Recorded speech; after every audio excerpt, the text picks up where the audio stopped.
My name is Jacob Dzamba. I undertook this project during my Master of Architecture Studies at the University of Toronto.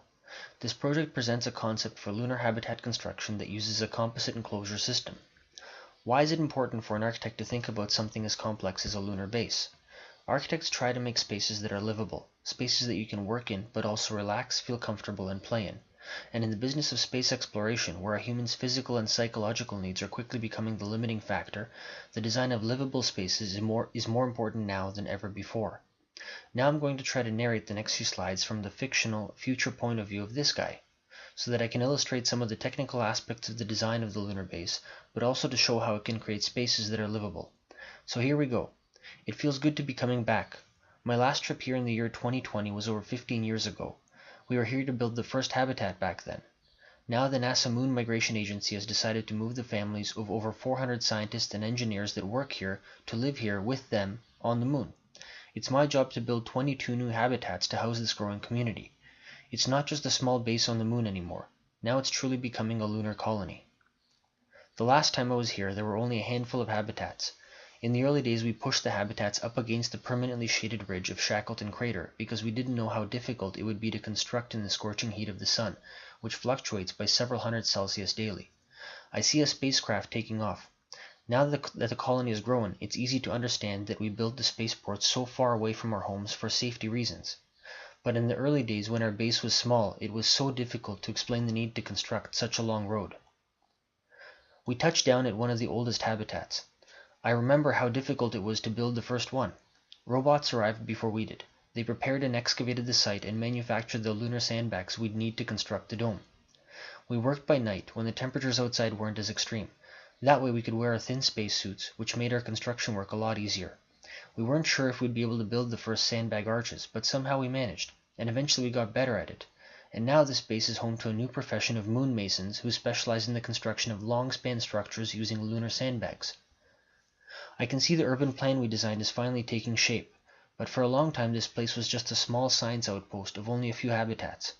It wasn't until the unexpected demand for helium-3 that this place became a boomtown. Suddenly all the flexibility and the ability for densification that we designed into the master plan paid off. We had to expand fast and smart. Resources here are always tight, and we couldn't afford to be tearing things down just to build them bigger. So we figured out ways to build overpasses and tunnels, and before I leave it's my duty to construct our first long-span dome, enclosing the space between this cluster of habitats. Our moon masons say they can do it, and I hope they're right, because this new space is going to house our town square, which is vital for the people of this new colony. I stopped for a drink at the local bar. It feels livelier now than it used to be, with the kids of families that live here now and young people on dates. The innovation of these people never ceases to amaze me. All around they've added character to the spaces they live in. Someone's used old food containers to plant tomato vines, and now they crawl all over the interior structure. Someone else has removed the foam rigidized flooring to reveal the supporting structural mesh. Kids bounce on it, people dangle their feet off the edge, and it works. Seeing to the level below me makes this space feel more open. This is the kind of place I want to relax in, especially after being here for a few months and starting to feel caged in. What a huge difference the psychology of this space can make. I walk through my favorite overpass so I can take in the views of the colony. As I'm walking, I'm bathed in green glowing sunlight. It's reflected into the photobioreactor farms mounted on the ceiling, which filter the sunlight and make it safe for us. Again, the creativity of people never ceases to amaze me. Someone's created planters out of waste bins and composted food to create soil for these vines. Plants and animals were never allowed in the early days, but it was only a matter of time before people found ways to sneak seeds and even live eggs into the base. And now it's grown into a micro-ecosystem, and walking through my favorite overpass feels like a walk through nature, complete with small canaries and hummingbirds.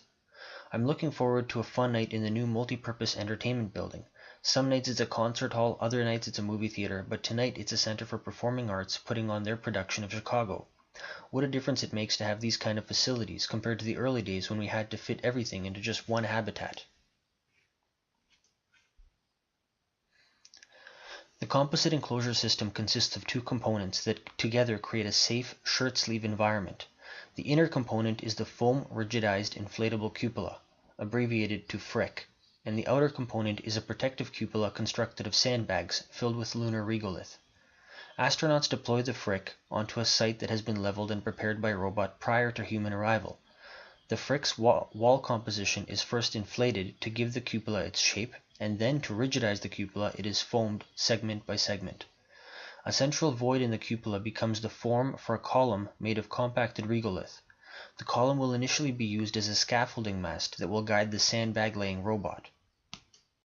The frick's internal floor structure consists of a combination of foam rigidized beams and webbing that supports floor panels.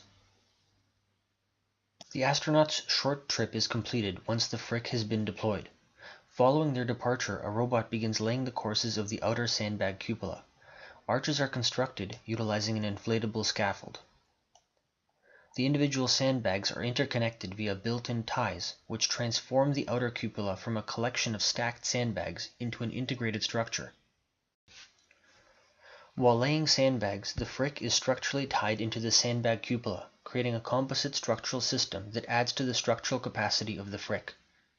The scaffolding mast takes on a new function with the addition of a solar concentrator. Solar concentrators work a little bit like satellite dishes.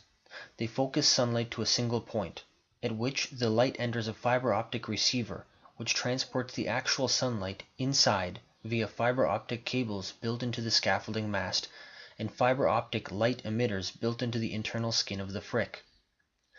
Connection tunnels have a small diameter and therefore can withstand higher structural loads. Burying the connection tunnels by dumping lunar regolith onto them will provide adequate protection from temperature differentials and radiation, and will also provide the opportunity to transverse over top of the tunnels, allowing one to crisscross between the habitats of the base freely. Landing and taking off of the moon can be risky, and so the landing and takeoff infrastructure will be placed at a safe distance from the colony and connected by road. The lunar outpost plan focuses on grouping initial habitats into a ring.